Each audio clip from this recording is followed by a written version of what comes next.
Hola, buenas tardes.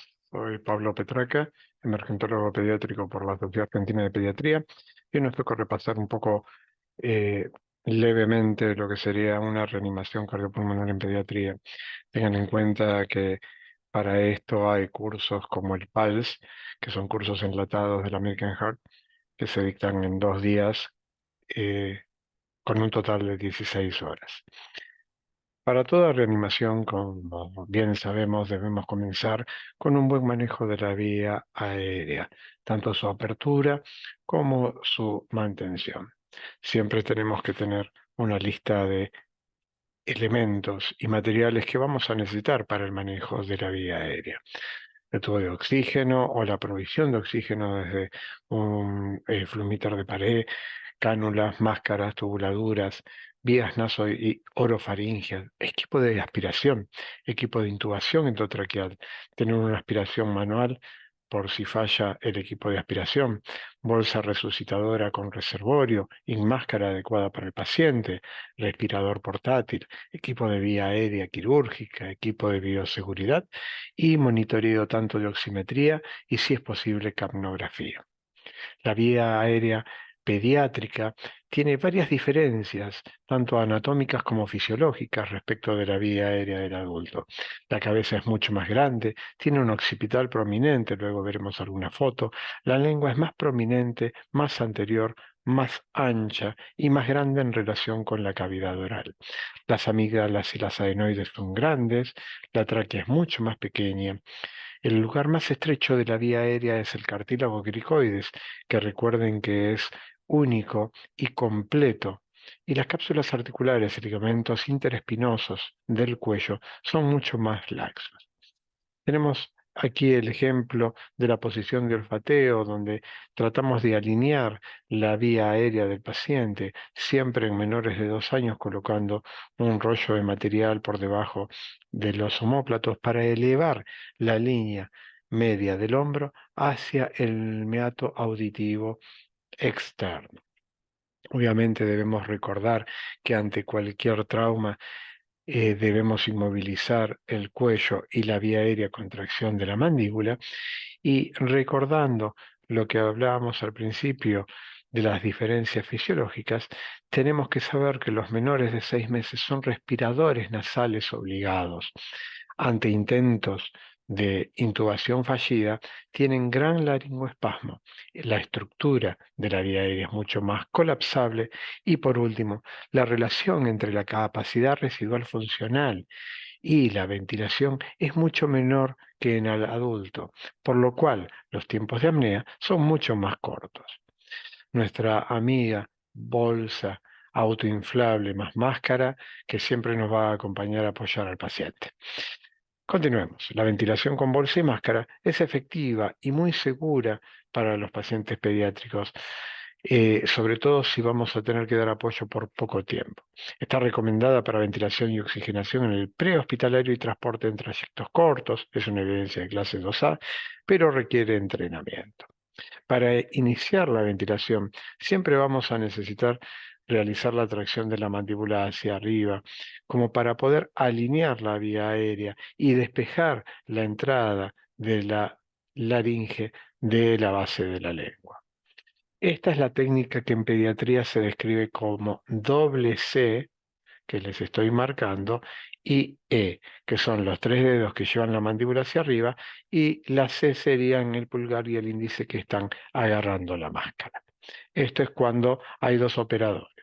Para mantener la vía aérea de algunos pacientes inconscientes, saben que podemos utilizar las cánulas orofaringeas o vulgarmente conocidas como cánulas de Mayo. Esta cánula se debe medir de la comisura de la boca hacia el trago del oído o el lóbulo de la oreja. De esta manera podemos calcular aproximadamente la medida de profundidad que debemos introducir esta cánula para que no sucedan estas dos situaciones. Que si resulta corta, la base de la lengua obstruya la vía aérea, y si resulta larga, pueda obstruirse con la glotis. Por otro lado, tenemos las cánulas nasofaringeas que cumplen la misma función que las cánulas de Mayo. Se toma la medida desde la narina hasta el trago o el lóbulo de la oreja, y permiten mantener la vía aérea abierta en un paciente inconsciente con mucha más comodidad. Están contraindicadas en sospecha de fractura de base del cráneo, pérdida de líquido cefalorraquídeo por cualquier orificio o coagulopatías. Un poco a vuelo de pájaro, hablamos de los equipos que tenemos que tener preparados y siempre chequeados previo a cualquier emergencia. Dos palabras sobre máscara laringe. Es un dispositivo que está disponible en muchas guardias y sectores de emergencia, también en los quirófanos donde se pueden pedir prestadas. Es un objeto para manejo de vía aérea avanzada que se coloca a ciegas. Esta es la técnica gráfica de cómo con la parte de la cuchara hacia adelante se introduce a ciegas hasta que haga tope. Luego se infla la cámara de la máscara laringea para tratar de fijarla de esta manera, obstruyendo el esófago y permitiendo que se instile el gas a la vía aérea. ¿Cuáles son las desventajas? No permite altas presiones de ventilación, no aísla la vía aérea de vómitos importantes y puede producir distensión gástrica como si fuera un bolseo si no se colocó una sonda nasogástrica previa y se dejó abierta. Está contraindicada en inflamación aguda de la vía aérea, laringoespasmo, paro por estímulos vagales. El acceso a veces puede ser dificultoso si hay trauma, lesión de mandíbula, faringe o lengua, obstrucción de la vía aérea alta por cuerpo extraño. Si hay patología pulmonar parenquimatosa extensa importante, esto nos va a dar un síndrome restrictivo, como el asma, el edema agudo de pulmón, neumonía, y es requerimiento tener presiones mucho más altas, y también en el alto riesgo de regurgitación por reflujo gastroesofágico o patología yatal no conocida. Recuerden que los niveles de seguridad de presión para la máscara laringia es entre 20 y 25 centímetros de agua. Está descrito que por arriba de 20 centímetros de agua disminuye la seguridad de este dispositivo. Para el manejo de la vía aérea, resumiendo un poco, tenemos que podemos intubar tanto orotraqueal como nasotraqueal, realizar punción cricotiroide y ventilación con alto flujo de oxígeno, cricotiroidotomía, punción transtraqueal y traqueostomía. La secuencia de intubación rápida es una forma eh, que se puede lograr un control de la vía aérea rápida en pacientes pediátricos. Es útil en operadores entrenados que puedan preoxigenar al paciente y deben tenerse previsto una alternativa en caso de que la intubación resulte fallida. Como siempre, tenemos que preoxigenar para lograr un tiempo de apnea adecuado. Debemos realizar la fijación axial. Se puede utilizar la maniobra de Selig. Recuerden que puede ayudar a posicionar, pero no previene la aspiración.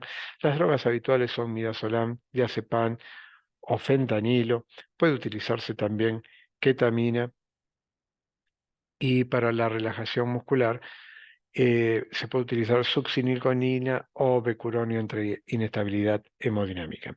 Recuerden que la utilización de las drogas relajantes llevan a una parálisis muscular, con lo cual el paciente está en apnea y va a seguir en apnea, y si no se puede intubar, debe continuarse apoyando con bolsa autoinflable y máscara. ¿Cómo confirmamos que el paciente está intubado? Lo ideal es tener un detector colorimétrico o capnografía para detectar el CO2 exhalado. Recuerden que si es un paciente en reanimación, los niveles de CO2 detectados generalmente son mucho más bajos de lo esperado. También se puede utilizar una sonda detectora esofágica que con un bulbo autoinflable reconoce las presiones intratoráxicas, y la confirmación clínica es con movimiento del pecho bilateral simétrico, la ocultación sobre axilas y sobre epigastrio. Recuerden que en pediatría, así como ustedes conocen las ramas curvas que son McIntosh, en los pacientes más pequeños utilizamos las ramas rectas o de Miller. De esta forma vamos a poder visualizar la epiglotis y la glotis con las cuerdas vocales para poder introducir el tubo. La utilización del laringo es siempre de la misma manera, pero recuerden que en el caso de la rama recta para pacientes pediátricos van a tener que ir a buscar la epiglotis y levantarla con la rama del laringoscopio, mientras que en el caso de la rama curva van a tratar de colocar la rama en la valécula, levantando así la epiglotis. Las fórmulas para estimar el diámetro del tubo en los pacientes pediátricos es la edad en años sobre 4 dividido 4 más 3 en el caso de que lo vaya a utilizar con CAF o balón, como se llama, y TED sin manguito va a ser la edad en años sobre 4 más 4. Todo esto para pacientes mayores de 1 año. Recuerden que hoy por hoy las recomendaciones del American Heart con el curso de reanimación pediátrico siempre recomienda tubos con manguito. Cuando hemos logrado intubar al paciente, no se realizan ciclos de compresiones y ventilaciones, sino que el reanimador debe continuar realizando las ventilaciones entre 20 y 30 por minuto, ya sean lactantes, niños o adultos. Esto equivale a realizar una ventilación cada 1 a 3 segundos. El operador que realiza compresiones solo se interrumpe para revalorar a los 2 minutos, perdón. La vía quirúrgica habitualmente tiene solo indicaciones en lesiones severas del macizo facial, anatomía alterada o sangrado masivo. Recordemos, para cerrar el pequeño capítulo de vía aérea, que los niños no son adultos pequeños, por lo tanto la intubación requiere adiestramiento especial y saber que no es una vía aérea como en el adulto, pero más pequeña, sino que tiene sus singularidades respecto de lo que es la fisiología y la anatomía.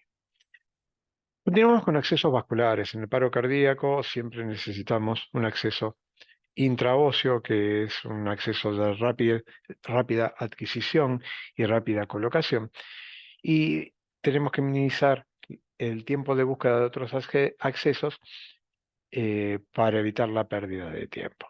También tenemos otras vías que muchas veces se pueden utilizar y se han usado en estados de paro cardiorrespiratorio, yugulares, femorales, epicraneales, que son más frecuentes en neo, pero lo ideal es que sepamos que en el contexto, perdón, de paro cardiorrespiratorio, lo indicado sería una vía intraósea. Como verán, soy muy afecto a los gráficos más vintage, donde explicaban la anatomía y los lugares adecuadamente. Esto sería un dispositivo a rosca de vía intraósea colocado en una pierna de un bebé, luego de haber se limpiado el lugar con asepsia, en ese momento con yodopovidona. Tiene una base que queda contra la piel del bebé y se rosca la aguja sobre ella. Siempre se prefieren el acceso intraóseo. Siempre utilizarlo si en 90 segundos no se logró cualquier otro acceso. Hay que limitar el tiempo de intentos y recuerden que no se intenta más de una vez en cada hueso. Y según la evidencia clase 2 de la revisión de la AJA, puede ser útil para recoger muestras de sangre. En este gráfico vemos un simulador de colocación de vía intraósea sobre la carilla anterointerna de la tibia, como está colocado en este paciente, y su fijación con una pinza Coger. La vía intraósea es una vía de rápida adquisición, no es colapsable, es segura, confiable y se puede colocar fácilmente en menores de 6 años. Se pueden infundir todo tipo de drogas por esa vía. Y obviamente, como les dije, se indica colocarla cuando se han demorado más de 90 segundos para colocar cualquier otro tipo de vía. En general, son infrecuentes y pueden ser como microembolismo graso o fractura de la tibia, síndrome compartimental, necrosis de piel e infecciones. Generalmente todo esto está descrito con un uso menor a 24 horas. Estos son dispositivos de acceso intraóseo, hay con rosca, hay de tipo peridurales, hay otros tipos que son más para punción de médula ósea y este es el típico que se utiliza en muchos lugares, que es una aguja que se puede utilizar como vía intraósea o como aguja para punción aspiración de médula ósea. Hay distintos sistemas, hay con pistolitas disparables y en otros lugares, ante la falta de estos dispositivos, se pueden utilizar Avocat retirando el teflón o si son mucho más pequeños, las váter o agujas intramusculares. Siempre tenemos que tener en cuenta el diámetro estimado de la superficie ósea que vamos a atacar. Para colocar una vía intraósea típica en la cara anterointerna de la tibia, siempre se hace de 1 a 3 centímetros por debajo de la tuberosidad tibial, alejándose de la articulación con un movimiento ligero de rotación o taladrante hasta sentir que cede la resistencia y penetra. En ese momento debemos cesar la presión para fijar la aguja como se muestra con la pinza Kocher. La presión que se hace con la pinza Kocher sobre la aguja debe ser la suficiente para fijarla, pero no colapsarla, recordando que es una aguja hueca. Este es un esquema de cómo se fijan y que se coloca una llave de 3 vías para poder ir infundiendo todas las drogas necesarias y la infusión es continua presurizada. Recuerden que la presurización de una vía intraósea debe realizarse a 300 milímetros de mercurio. Bien, la vía intraósea está colocada exitosamente si en la técnica de colocación se sintió la resistencia al perforar la primera cortical del hueso y no se pasó la segunda cortical. Si la aguja permanece derecha sin caerse, si logra aspirarse sangre o médula ósea, perdón, no siempre se puede lograr, y si el líquido fluye libremente sin evidencia de infiltración de los tejidos adyacentes. Los sitios de punción, que inicialmente eran la tibia proximal, se han ampliado a femoral distal, tibial distal, maleolo interno, radial distal, cresta ilíaca anterosuperior, humeral proximal, clavícula y esternón. Tenemos algunos gráficos de algunos lugares donde podemos hacer la punción para la vía intraósea en los pacientes. También sabemos que podemos colocar vía venosa central, que tiene sus indicaciones para pasar volúmenes de infusión en poco tiempo, soluciones hiperosmolares, inotrópicos, pero también nos sirve para hacer mediciones de PVC y presiones pulmonares o otras más. Recordemos que las vías centrales requieren un entrenamiento particular. Las complicaciones son todas las que conocemos, hematomas, si están muy progresadas, arritmias, pueden perforarse los pulmones si lo realizamos en el tórax, podemos tener una hemorragia intratoráxica produciendo un hemotórax y con malos cuidados puede haber embolia gaseosa o shock hemorrágico. La vía endotraqueal para administración de drogas solamente y no hay evidencia de buen nivel para esto, se podría utilizar ante imposibilidad de lograr una vía o acceso venoso adecuado o intraoseo. Se supone que pueden administrarse drogas como lidocaína, adrenalina, naloxona y atropina. Se desconocen las dosis óptimas eh, y siempre hay que irrigar con 5 mililitros de solución fisiológica seguidas de 5 ventilaciones cada vez que se instilan. No hay una evidencia de que sean la mejor elección esta vía. Otra causa que genera necesidad de RCP que ustedes van a conocer es el shock, ¿sí? Que es un estado clínico caracterizado por alteración de la entrega de oxígeno y los sustratos metabólicos, haciendo que las células y los tejidos pasen de una vía aeróbica a una vía anaeróbica. La evaluación inicial en pediatría siempre tiene que basarse en la evaluación neurológica, si hay alteraciones del sensorio, cómo se encuentran la piel y las extremidades, si hay frialdad, palidez, si la piel se ve moteada, si hay cianosis, si hay pobre relleno capilar, si puede haber sufusiones hemorrágicas como púrpuras, ver cómo el paciente respira, si está con esfuerzo ventilatorio, si está taquicárdico, si está taquipneico y si hay presencia de diuresis o es escasa y aumenta la densidad urinaria. Siempre tenemos que evaluar la función cardiovascular con todos los parámetros habituales de frecuencia, presión y perfusión, evaluando pulsos, la coloración y temperatura de la piel, el sensorio y el débito urinario. Como saben, hay varios tipos de shock que agrupamos en hipovolémico, distributivo, obstructivo y cardiogénico, y todos ellos en combinación o por sí mismos pueden llevarnos al paro cardiorrespiratorio en pediatría.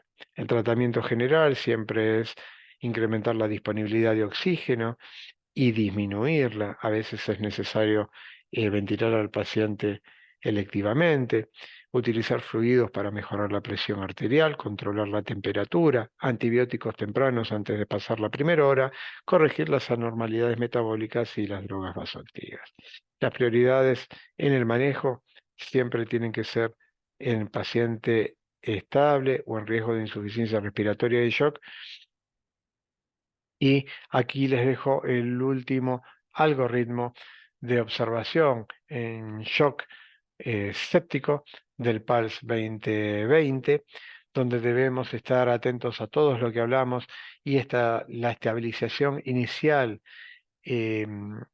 junto con el acceso venoso, que se recomiendan dos, los bolos de líquidos y la reevaluación, colocar los antibióticos, realizar los cultivos, administrar los antipiréticos y obtener todas las muestras de sangre, todo eso debe hacerse dentro de la primera hora.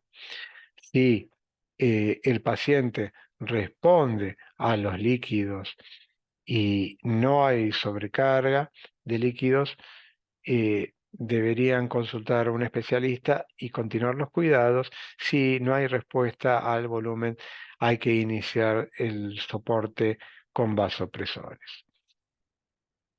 En este gráfico pueden observar, ¿sí?, la evaluación y el tratamiento de shock, las famosas H y las T a tener en cuenta, las drogas que podemos utilizar según el modelo de shock y cómo estabilizar al paciente si hubiera alteraciones del sensorio, convulsiones, siempre tener en cuenta la hipo o la hiperglucemia, buscar anormalidades metabólicas y trasladar al paciente a un centro que pueda manejar este caso para evitar llegar al paro cardiorrespiratorio.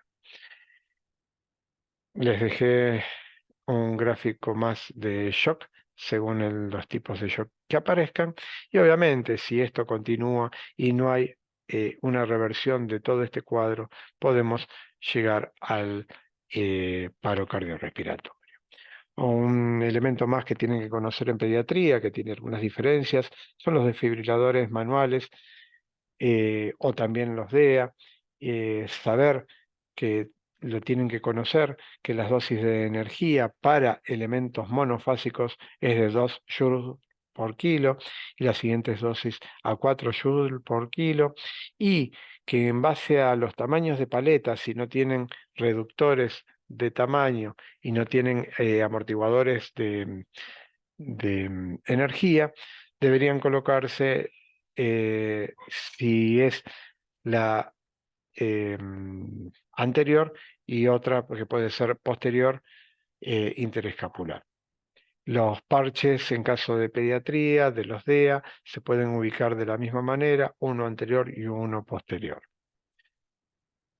Si hay un único rescatador, si el paro no fue presenciado, reanime primero 2 ciclos y luego pida asistencia. Y si es personal de salud con colapso súbito, activa el sistema de emergencias y luego realice la reanimación. Todas estas recomendaciones se realizan a través de comités internacionales de buenas prácticas de reanimación a través de todo el mundo. Como sabrán, el paro cardiorrespiratorio es la actividad mecánica cardíaca y el cese de esto se denomina paro. Generalmente puede estar acompañado de apnea e inconsciencia. En pediatría, las causas de paro cardíaco, el 80% son de causas respiratorias por hipoxia, solo el 10% es por shock y solo el 10% de causas cardíacas. Como hablamos antes, todas estas causas pueden llevar al paro cardíaco y debemos activar el sistema de emergencias y solicitar un DEA si es posible. Y como decíamos, si no es presenciado, reanime primero al menos 2 ciclos para luego pedir ayuda. Y si es presenciado con colapso súbito, activa el sistema de emergencias y luego reanime. En la evaluación inicial, el aspecto general es que no responde, en la respiración no respira y la coloración de piel generalmente es anormal. Se intentan tomar pulsos en los primeros 10 segundos, en los lactantes, en los braquiales, en los pacientes más adultos puede palparse el carotidio o el femoral. En caso de paro, como saben en adultos, se inicia con el CAB, con algunas pequeñas diferencias. En pacientes lactantes utilizamos la técnica de los 2 pulgares o de los 2 dedos para el masaje cardíaco. Se realiza por debajo de la línea intermamilar y lo ideal es hacer más de 100 compresiones por minuto hasta 120. Hay que minimizar las interrupciones de las compresiones torácicas y la relación, si es un solo rescatador, es 32 para las ventilaciones. Con 2 reanimadores pasa a ser hasta la pubertad 15-2. Esto es lo que les nombraba de la técnica con 2 pulgares. Saben perfectamente realizarlo con los pacientes adultos, pero hoy por hoy lo más importante, aparte de un masaje adecuado con una depresión del tórax de al menos 4 centímetros en lactantes y mayores de 5 centímetros, es lograr permitir la expansión total del tórax. Esta es la fuerza que va a realizar el llenado ventricular para la próxima compresión. Resumiendo, aquí tenemos el algoritmo de enfoque sistemático de soporte vital avanzado pediátrico, donde evaluamos al paciente con un triángulo de evaluación según las respuestas del niño y si tiene pulso o no. Iniciamos la RCP en la vía de la izquierda con RCP básica, masaje y ventilaciones. En el caso de que tenga pulso, tenemos que dar el soporte adecuado y evaluar, identificar, intervenir cada vez. Recuerden que esto es una visión somera de lo que es el código de reanimación pediátrico adecuado y que deberían realizar más formación para conocer a profundidad todo esto. Les dejo otro algoritmo PALS para ver si el paciente está respirando bien o no y cómo realizarlo. Este es el algoritmo del paciente con bradicardia, si tiene o no insuficiencia cardiopulmonar y las drogas que debemos utilizar. Recuerden que en esta actualización del último PALS del 2020 se recomienda la atropina solo para reacciones vagales o intoxicaciones, tomando un rol más primario la adrenalina. Este es el algoritmo de taquicardia con pulso en pediatría.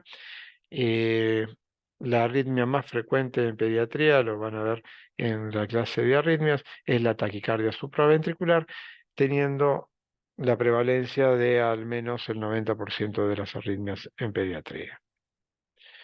Les dejo los componentes de la atención postparo cardíaco, cómo debemos controlar la oxigenación y la ventilación postparo. Recuerden que nunca queremos que sature 100% el paciente.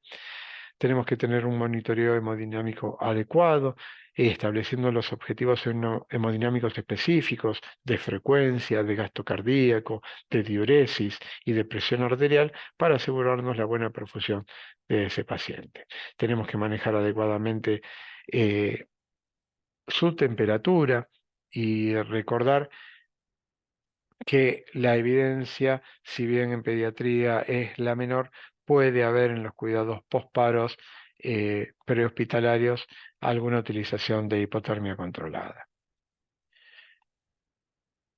Siempre controlar y medir la glucemia, evitar la hipo y la hiperglucemia y mantener los electrolitos en rangos normales y sedación mantener al paciente tranquilo, pero tratar de relajarlo lo menos posible.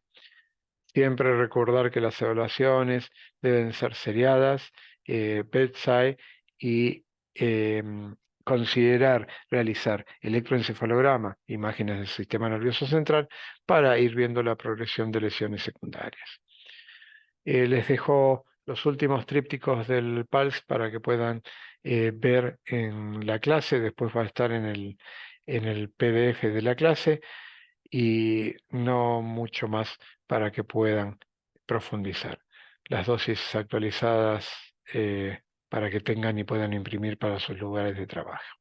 Muchas gracias, que tengan muy buenas tardes y queda abierto el foro para preguntas.